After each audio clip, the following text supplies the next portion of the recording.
In today's video, I'm going to teach you how to link Dropbox to Microsoft Outlook 5 minutes. By the end of this walkthrough, you'll have Dropbox connected inside Outlook so you can quickly attach files from Dropbox or save email attachments straight to your folders without leaving your inbox. You'll need an Outlook account and a Dropbox account.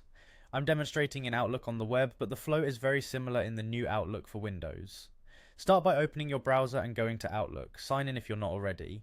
Once your mailbox loads, make sure you're in Mail, then look along the top ribbon for the Home tab. This is where Outlook keeps your productivity shortcuts and add-ins. From Home, open the Apps area. Depending on your layout, you may see a More Apps button or an Apps icon with additional options. Click that to reveal the catalog entry point, then choose Get Add-ins. This opens the Office Add-ins window, which is essentially the store for Outlook integrations. In the Add-ins window, use the search box and type Dropbox. You should see the official Dropbox option appear in the results. Select Dropbox to Outlook to open its details page.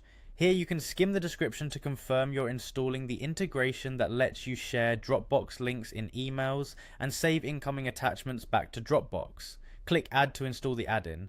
Outlook may briefly ask for permission to connect the integration to your mailbox. Approve the prompt and then click Continue to finalize. This returns you to your inbox with Dropbox, now available as an Outlook add-in. On first use, Outlook may prompt you to sign into Dropbox and grant access so it can list your files and create shared links. Use your regular Dropbox credentials and confirm. After that, the add-in will stay connected unless you disconnect it.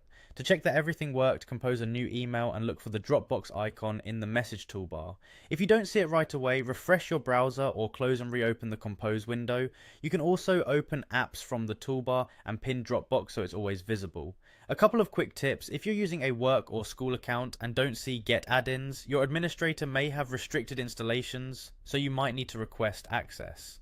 Also, when sharing files, sending a Dropbox link keeps your message lightweight and lets you update the file later without resending. And that's it, you've linked Dropbox to Microsoft Outlook and you're ready to work smarter from your inbox.